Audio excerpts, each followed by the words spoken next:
It's the patients.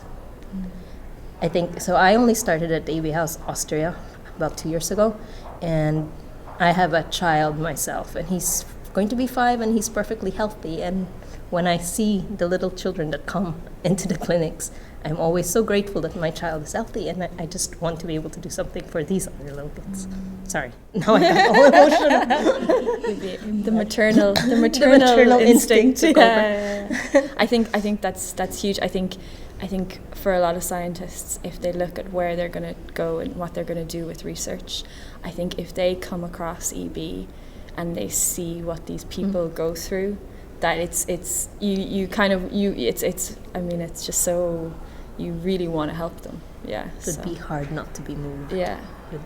I think a lot of researchers that I know, they all say that when they find out about EB, they don't forget about it. You know, it's one of those things that, you know, you kind of get very motivated by. Yeah. What's good is actually this community of EB scientists and clinicians. Whenever I get together with them, your faith that we are going to make huge progress is renewed, because they are all so enthusiastic, they are all so focused, and you come away from EB meetings just rejuvenated to go and do better next time. The challenge for me personally is to try and make a difference. I think when you have met somebody living with EB, you begin to realize just what it takes to survive with EB. I say you begin to realize because you can never fully realize what it's like to live with EB. But it's that journey, that passion to try and make a difference that I think motivates people like me and many, many others to really get to work, to get those clinical trials going and really deliver something new and better. Because it's the patient, above all everything, it's the patient that's driving us towards that prospect of a better tomorrow. And that's what motivates me. Ever since I first met my first EB patient when I was working at Chapel Hill in the United States, it made such an impression on me, and the people I worked with were so caring about those patients. And then I began to look after them when I was up in New York, and I never forgot that. EB is a condition that affects so many aspects of somebody's life, and I feel very privileged that I know a lot of people with EB, and I've known them for a long time now. And to feel that anything I can do to enable them to live a normal life, to reach the normal milestones, to go to a mainstream school, to get to university, to learn to drive a car, to have a relationship, those kinds of things that I think very often we take for granted if you don't have EB. But if you do have EB, those are phenomenal things.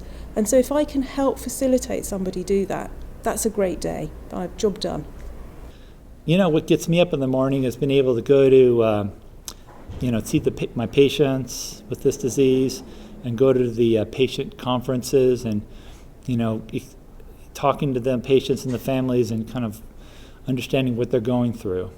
And I think that more than anything else is what really motivates me to go back in the lab and try to find some ways to help these folks. It gives me great personal satisfaction.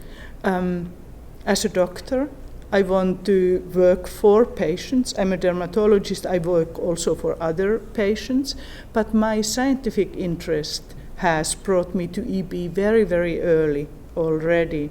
And the combination of scientific research, of understanding disease, being able to develop therapies, to work with patients, with people with EB, is very satisfying, and it is the best type of work one can have.